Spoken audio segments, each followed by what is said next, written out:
옆사람하고 한번 더 축복합시다. 예수께서 부활하셨습니다. 아멘. 예수님의 평강이 여러분에게 이기를 축복합니다. 예수님의 평강. 주님이 평강이 얼마나 중요하면 오늘 아침에 2번 부활하셔서 말씀하신 내용이 2번 다 너에게 평강이 있을지어다 그랬어요. 평강이 없는 삶. 단순히 이것은 그냥 심령의 평안을 얘기하는 그런 단순한 뜻이 아닙니다. 히브리 사람들은 기도할 때도 그 집에 들어가면 어떻게 하라 그랬어요? 그 집이 평안하기를 빌어라 그랬어요.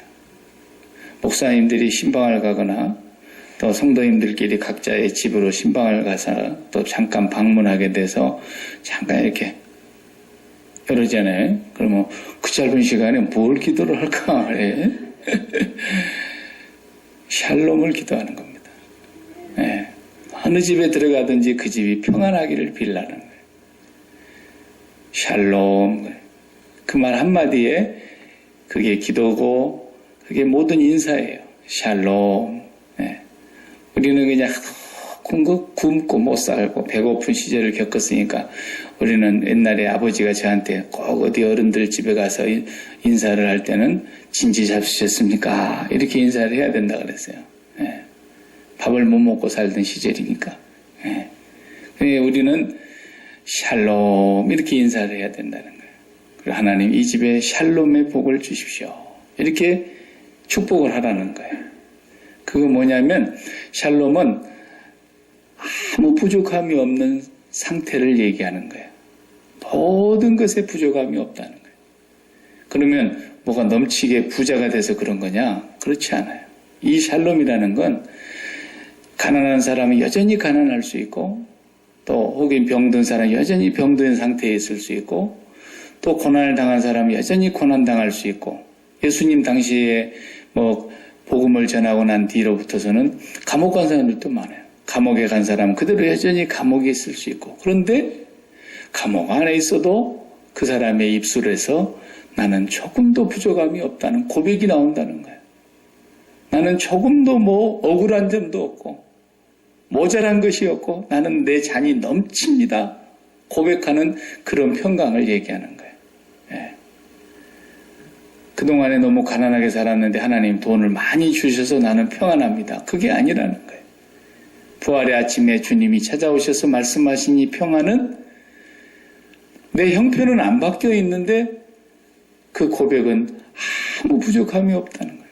내 잔이 넘치고 넘칩니다. 이런 평강을 지금 제자들에게 주신 거예요. 왜냐하면 제자들이 예수님이 와서 보니까 벌벌 떨고 있는 거예요. 제자들끼리 연락을 해가지고 한 곳에 모여 있었어요. 예수님도 죽인 사람들인데 무슨 짓을 못하겠어요. 그러니까 무슨 일이 닥칠까 봐서 뿔뿔이 흩어졌다가 슬금슬금 다 같이 한 곳에 모여가지고 있는데 문은 걸어 잠갔어요. 안으로. 예. 근데 누가 열어줘야 되는데 열어준 사람이 없어요. 분명히. 갑자기 주님이 그 가운데 나타나신 거예요. 그러니까 이 주님의 부활은 나사로가 부활한 것하고 달라요. 나사로는 죽었는데 분명히 장례식을 치렀고 장례한 지 나흘이 돼서 그 몸이 벌써 썩은 냄새가 난다고 그랬어요. 그런데 주님이 나사로를 다시 살리셨어요. 그 나사로는 무덤 문을 열어줬어요. 사람들이. 그러니까 칭칭 동여 맨 채로 걸어 나오더라 그랬어요. 무덤 문을 열어놓고 주님이 살리셨으니까 나온 건 나오는 건데 진짜로 살아난 부활은 무덤 문을 열지 않고 무덤은 그대로 딱 닫혀 있는데 짠! 하고 무덤 밖에 있어야 되는 거예요. 예수님의 부활처럼 부활하시려면. 근데 나사로는 그렇게 부활한 게 아니에요. 누구도 열 수 없는 돌무덤으로 꽉 이렇게 막아놓은 것을 다시 문을 열어주니까 걸어 나왔고 한동안 또 살다가 몇 년을 더 살았는지는 모르겠어요. 성경이 없으니까. 근데 훗날에 나사로는 또다시 죽었어요. 그런 부활이에요, 나사로는. 우리가 그런 얘기는 많이 들어봤어요. 내가 직접 체험을 못 해봤지만 나사로를 비롯해서 죽었다가 살아났다는 얘기를 들어본 적이 더러 있어요. 그런 부활이 아니에요, 예수님은. 예수님은 갑자기 갈릴리에 나타나셨다가 갑자기 예루살렘에 나타나셨다가 갑자기 여리고에 나타나셨다가 갑자기 이렇게 나타나시는 거예요. 그러니까 예수님은 시간을 넘어선 부활이고 공간을 초월하는 부활이고 나사로의 부활과는 전혀 상황이 달라요. 예수님의 부활은 어떤 부활이냐면 이 세상에서 죽으셨다가 이 세상으로 다시 생환해가지고 오신 부활이 아니고 주님은 죽으시고 죽음 너머의 세계로 우리가 죽어봐야 알 수 있다고 말하는 그 죽음 너머에 저 세상이 있다고 그러잖아요. 이 생과 저 생. 그 경계선이 뭐냐 하면 예수님의 십자가의 죽음이었어요. 십자가에서 분명히 죽어버렸어요. 그리고 죽음 너머의 세상으로 가셔버린 거예요. 가셨다가 죽음 너머의 세상에서 이 세상으로 잠깐 오신 거예요. 잠깐. 오셨는데 죽음 너머의 세상을 우리가 가끔 보면은 텔레비전에서도 그런 장면이 나오잖아요. 이렇게 한 사람이 나와가지고 한참 비추고 있는데 갑자기 다른 장면이 그 위에 스르르르 이렇게 겹치면서 옛날이 나올 수도 있고 미래가 나올 수도 있고 그런 일이 있는 것처럼 이 세상에 주님께서 저 세상을 갖다가 딱 이렇게 덮어버린 것 같아요. 그걸 보고 오버랩 됐다 그러죠. 오버랩 시켜버린 거예요. 그러니까 주님은 저쪽의 세상에서 이쪽의 세상으로 들어오시기 때문에 누가 문을 열어주지를 않았어요. 벌벌벌벌 떨고 있는 거예요. 저놈들이 또 우리한테 무슨 해코지를 할까. 걱정을 하고 불안해하고 두려워하고 한 곳에 모여갖고 있는 그 속에 예수님이 문을 안 열어줬는데 쑥 가운데 나타나신 거 보니까 몸을 갖고 있는 분인데 그냥 영이라면 영체라면 모르겠어요. 근데 몸이 있어요. 우리와 같은 이렇게 플래시 이건 아니에요. 고기 덩어리 이런 몸은 아니에요. 그런데 예수님은 분명히 바디를 갖고 계셨어요. 그것은 어떤 마음입니까? 우리가 이 세상에서 다시 주님 오실 때 부활할 몸이에요. 주님은 저 세상으로 이미 가신 분이에요. 그 바디를 갖고 계시는 주님이 문을 안 열어줘도 쑥 나타나는 거예요. 그러니까 이분은 이제는 시간 밖에 계신 분이고 공간 밖에 계신 분이라서 우리 같이 나사로처럼 문 열어줘야 나오고 뭐 이런 분이 아니에요. 그래서 주님의 이 죽음에서의 부활은 창조 이후에 처음 있는 일이고요. 어느 누구도 흉내낼 수 없는 그런 부활인 거예요.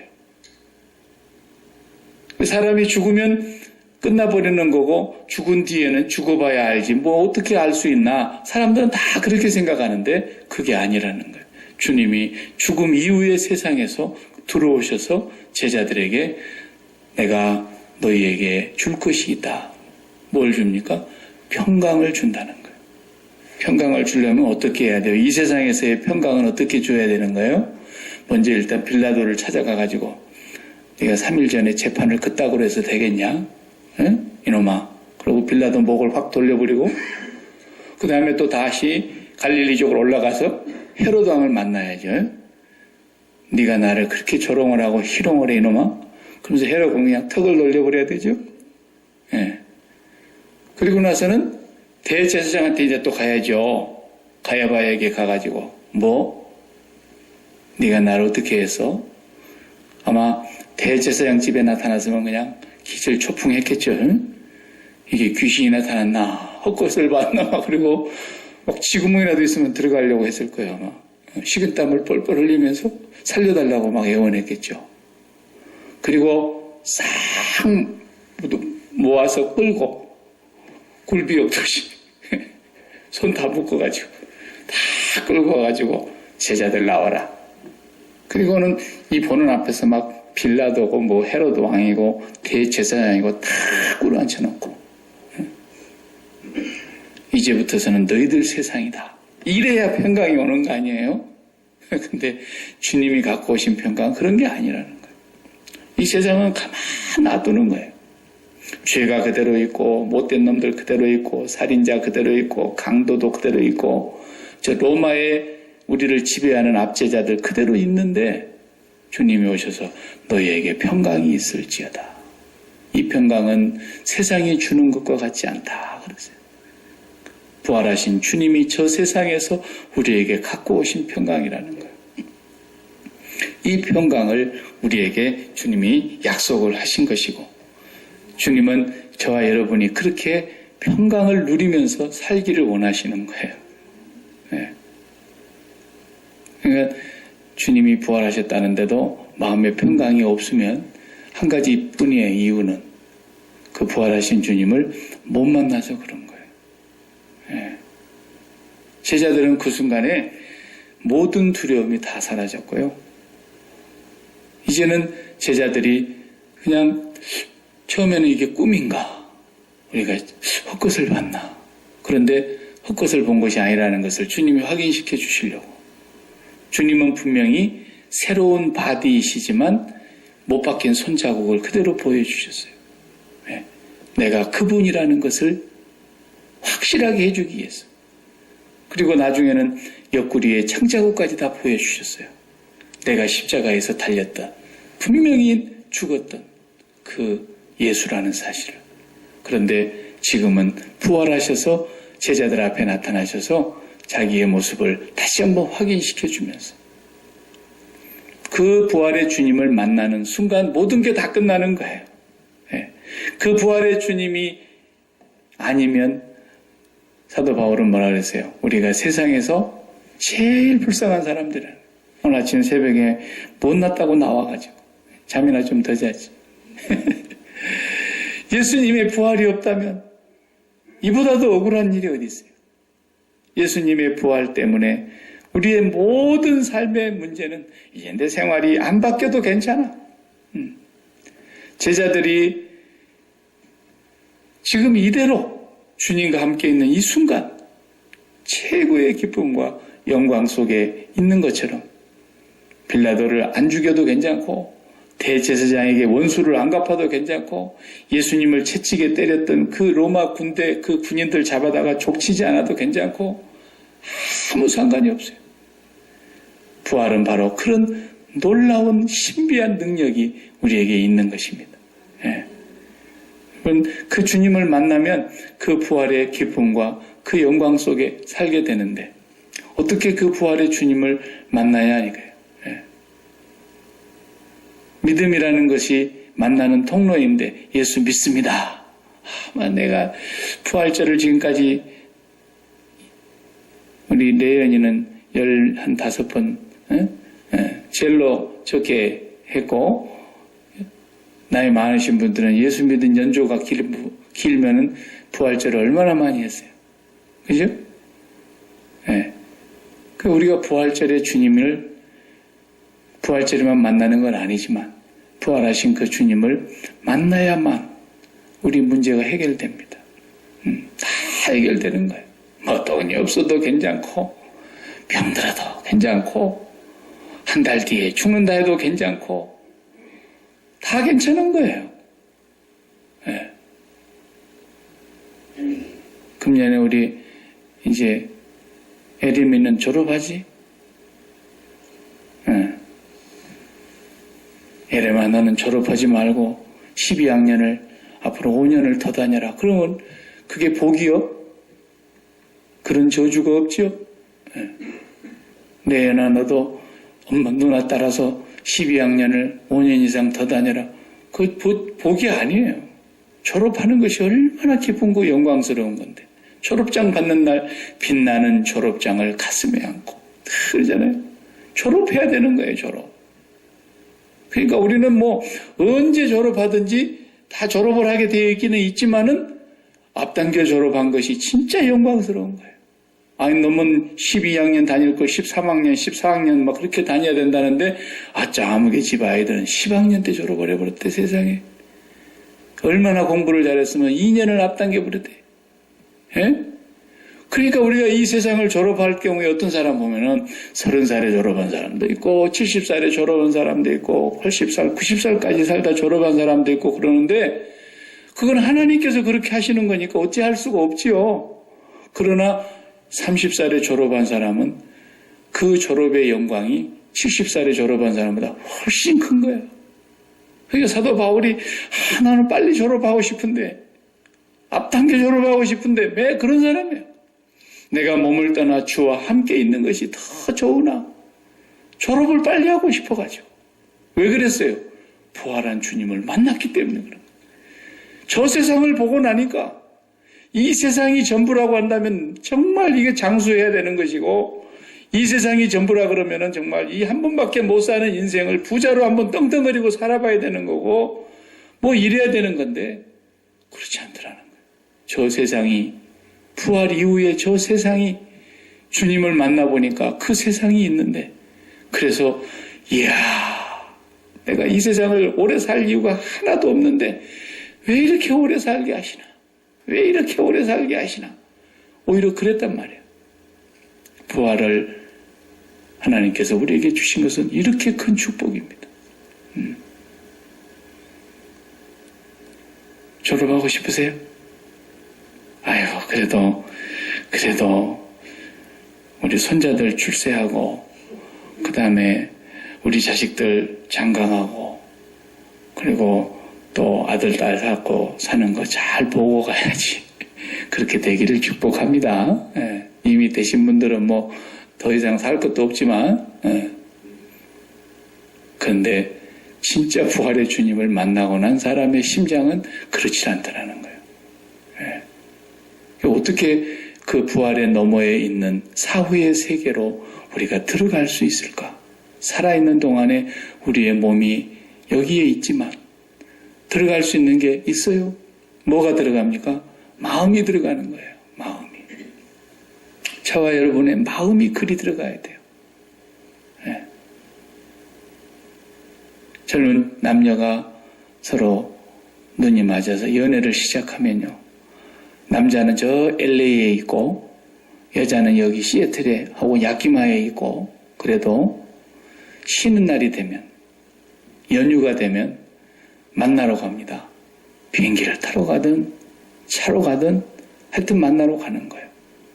내가 보니까 병건사님 집에 아들놈이도 캐나다에 있는데 그 여자가 쉬는 날 조금만 틈만 나면 가더라고. 내가 알고 보니까 가는 거예요. 쫓아가는 거예요. 왜? 몸은 여기 있는데 직장 생활을 하든 집에 있으나 어디를 가나 마음은 어디 있는 거예요? 사랑하는 사람이 있는 곳에 있는 거예요. 마음이 그리 들어갈 수 있다니까요. 마음이. LA에 있는 이 남자가 쉬는 날이 되니까 부활절 연휴라 그래서 롱 할리데이가 되니까 내가 이제는 만나러 갈 테니까 기다려라. 그리고는 거기서 차를 몰고 오는 거예요. 20시간씩 운전을 하면서도. 왜? 마음이 이쪽에 있었거든요. 우리가 부활하신 그분에게 마음이 정말 있다면 우리는 그분이 계신 그곳으로 마음이 갈 수 있다니까요. 지난주에도 유럽에는 벨기에에서 공항에 폭발 사건이 일어나고 또 이라크에서 또 폭발 사건이 일어나고 테러 사건으로 인해서 공포에 떨고 수많은 사람의 사상자가 났어요. 그래 우리는 참 그 뉴스를 들으면서 IS 놈들 참 못됐다. 어떻게 하면 저의 IS 놈들을 뿌리를 뽑을까? 이 생각은 들어도 가슴이 막 벌렁벌렁 막 잠을 못 자고 그런 일은 없어요. 왜? 벨기에에 우리 자식이 한 명도 없거든. 이라크에서 뭐 폭발 사건이 났다는데 우리 자식이 이라크에 무슨 파견 근무 나간 일이 없거든. 그러니까 우리 마음이 거기에 눈꼽만도 없는 거예요. 마음이 평안한 거예요. 그럴 수 있잖아요.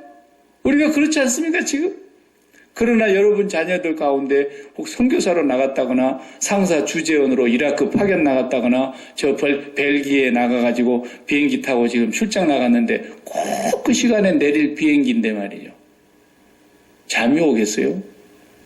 몸이 여기 있는데 내가 지금 벨기에 가 있는 것도 아닌데 몸이 여기 있는데 잠을 못 자는 거예요. 몸이 여기 있는데 불안해서 죽겠는 거예요. 왜 그런가 봤더니 그렇게도 사랑하는 남편이 자녀가 혹이 있기 때문에. 이것이 바로 마음이 들어가는 거예요. 마음이. 그래서 믿는다는 말이 뭔 말이에요? 크레도라 그랬죠. 크레도. 제가 설명한 대로. 크레도 마음을 드린다. 그런 뜻이에요. 믿는다는 말이. 그러니까 우리가 믿는다는 것은 바로 우리 마음 드린 곳이 믿는 곳이에요. 내가 정말로 사랑하는 사람이 있는 곳에 마음을 드리는 것처럼. 그래서 내가 내 자녀를 그렇게 사랑해서 마음을 다 줬는데 그 자식이 벨기에 공항에 있다가 폭파 사건을 만났다는 소식을 들으니까 가슴이 철렁하고 무너져 내리는데 전화를 해봤더니 전화도 안 받고 전화가 계속 불통이고 전화 통화되는 순간까지 잠을 못 자는 거예요. 생사를 확인하기 전까지 안전하다는 소식을 듣기 전까지는 아무것도 손에 잡히질 않아. 내가 지금 비행기표를 다시 끊어가고 쫓아가야 될 상황이에요. 왜? 마음이 거기에 붙어버렸기 때문에. 주님 말씀하십니다. 너에게 평강이 있을지어다. 내가 너에게 평강을 주노라. 이 평강은 세상이 주는 것 같지 않다. 세상은 환경이 아무 일이 없어야 평안하지만 주님이 주신 평강은 이 환경이 전혀 바뀌어 있지 않는 상황인데도 내 마음에 빼앗기지 않는 평강, 아무도 빼앗을 수 없는 평강이 있다는 거예요. 그 평강이 주님이 주시는 평강이라는 거예요. 그런데 그 평강을 누리려면은 마음이 주님을 사랑하는 그곳으로 가야 되기 때문에. 그래서 일어난 사건이 십자가 사건이었던 거예요. 내가 너를 위해서 십자가에서 죽었노라. 그뿐만 아니라 내가 십자가에서 너를 죽였노라.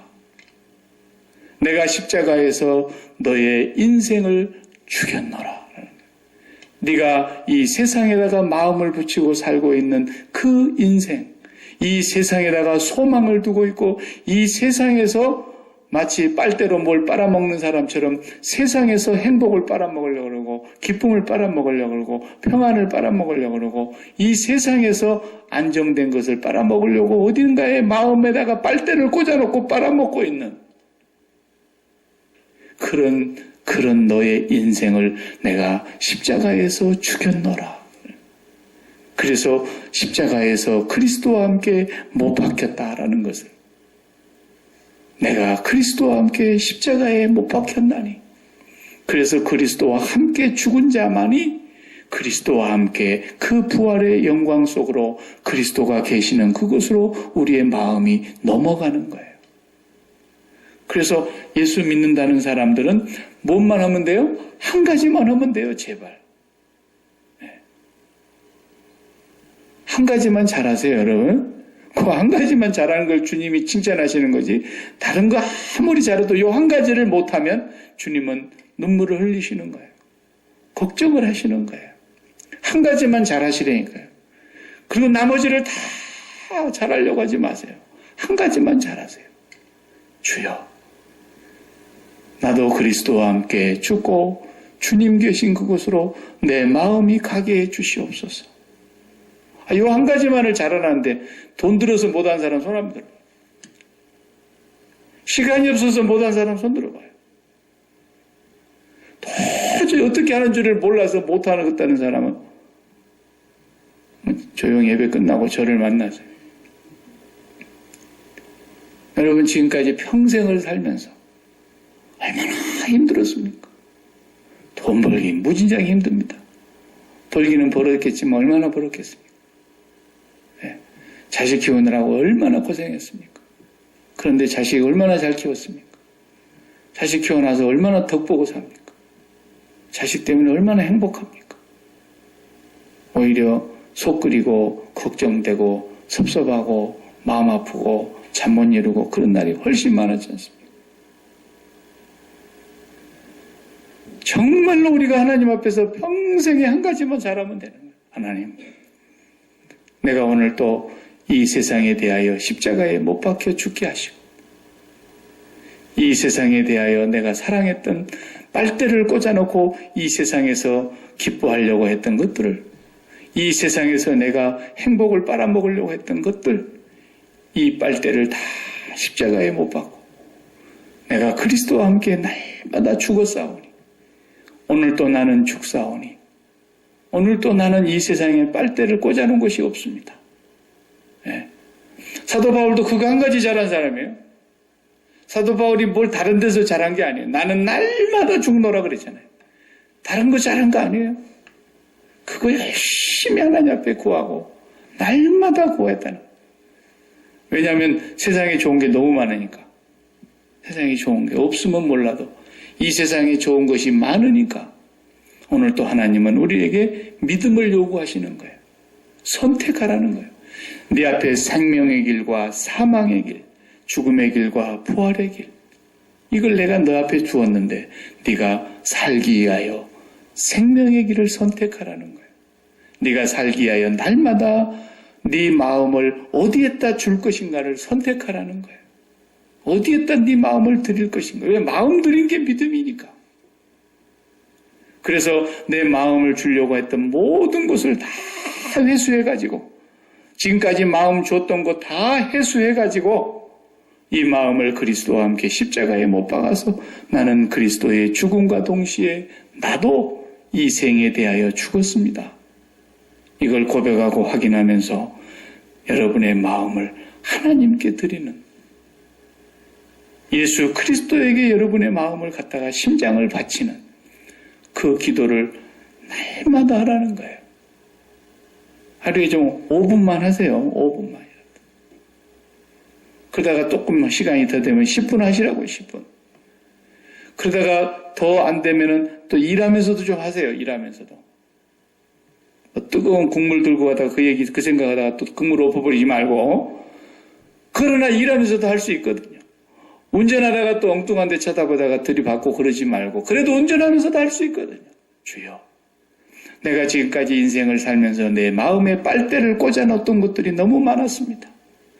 그곳에서 내가 좋은 일이 터지자 그러면 그냥 좋아서 될 줄을 몰랐다가 그쪽에서 조금 무슨 사고가 터지고 나면 그냥 속에 천불이 났다가 그리고 또 이쪽에서 조금 좋다는 얘기 들리면 또 살맛 좀 났다가 또 이쪽에서 또 기가 막힌 소식이 들리면 또 사는 맛이 다 달아나고 주여, 다 세상을 그렇게 사는데 나는 이제 그런 세상을 십자가에 못 박았습니다. 더 이상 내가 다른 데서 빨대를 꽂아놓고 빨아먹는 그런 생을 안 살겠습니다. 나는 그리스도와 함께 죽었습니다. 내가 그리스도와 함께 죽고 이제는 그리스도께서 계신 그곳에 내 마음의 심장을 드리고 그렇게 기도를 하고 있는데도요, 또 기분 나쁜 소식이 들려옵니다. 전화로. 이게 사람 사는 거예요. 그런 기도를 하고 있는데도 또 기가 막힌 소식이 들려옵니다. 전화로. 네. 그래도 그 사건을 또 붙잡고 주님 앞에 기도하는 거예요. 주여, 내가 어느 때에 이런 소식들을 듣고 이런 소식으로 인해서 내가 이 세상을 살았습니까?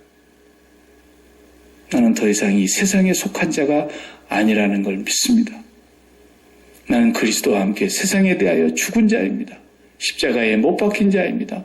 오늘도 날마다 지금 이 순간도 죽습니다. 주님, 부활하신 주님을 오늘도 내가 간절히 사모합니다.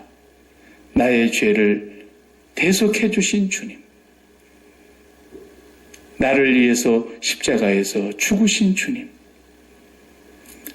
이 세상이 전부가 아니라 저 세상이 있다는 것을 우리에게 확실하게 하기 위해서 그 세상을 이 세상의 오버랩에서 가져와서 너희에게 평강이 있을지어다 하시며 제자들을 찾아와 그 평강을 주신 그 주님의 세상, 그 세상에 이제는 내 심장을 바치고 거기다 심장을 다 드리고 매일매일 살아가는 이 믿음의 기도, 이 믿음의 고백.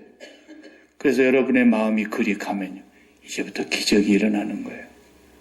옛날에는 그냥 요만한 무슨 일 하나만 생겨도 그냥 고개시 꼭 눈에 티같이 손톱 밑에 가시같이 그냥 하루 종일 내 머릿속을 떠나지 않고 내 마음을 떠나지 않고 그래가지고 요동을 치던 그런 인생살이를 살던 사람이 이제는 무슨 소리를 들어도 마음에 평강이 있어. 부활하신 주님이 찾아오셔서 주시는 그 평강이. 왜? 내 마음이 있는 그곳에 아무 문제가 없거든. 내 심장을 들인 그 아버지의 나라에 아무 테러가 없고 아무 사건이 없어요. 그 아버지는 아무 문제가 없어요. 그 아버지는 모든 문제 가운데서도 세상을 다스리시는 전능하신 하나님이세요. 그 아버지에게 심장을 다 드리면서 살아온 세월 때문에 심장이 거기 가 있기 때문에 아무렇지도 않는 거예요. 부활하신 주님을 만나시기 바랍니다. 그럼 여러분의 인생이 모든 게 끝나는 것입니다. 그 한 가지만을 잘 하셔야 됩니다. 그렇지 아니하면 우리는 날마다 이 지진대와 같은 세상 속에서 잠시도 안심할 수 없는 그런 세상을 살아야 할 것입니다. 그러나 영원히 흔들리지 않는, 요동하지 않는 주님께 여러분의 마음을 다 드리셔서 오늘 부활절인데 부활절 아침에도 마귀 놈은 어쩌면 우리 마음속에서 평강을 좀 빼앗아갈 수 있을까? 어떻게 하면 이 세상에 저것들을 평강을 다 빼앗아서 이 세상에가 진짜 평강이 있다고 속일까? 마귀는 그것만 하는 거니까. 제발 오늘 또 이 부활절 당일날인 이 하루만이라도 주여 내가 세상에서 평강을 빼앗기지 않게 해 주옵소서.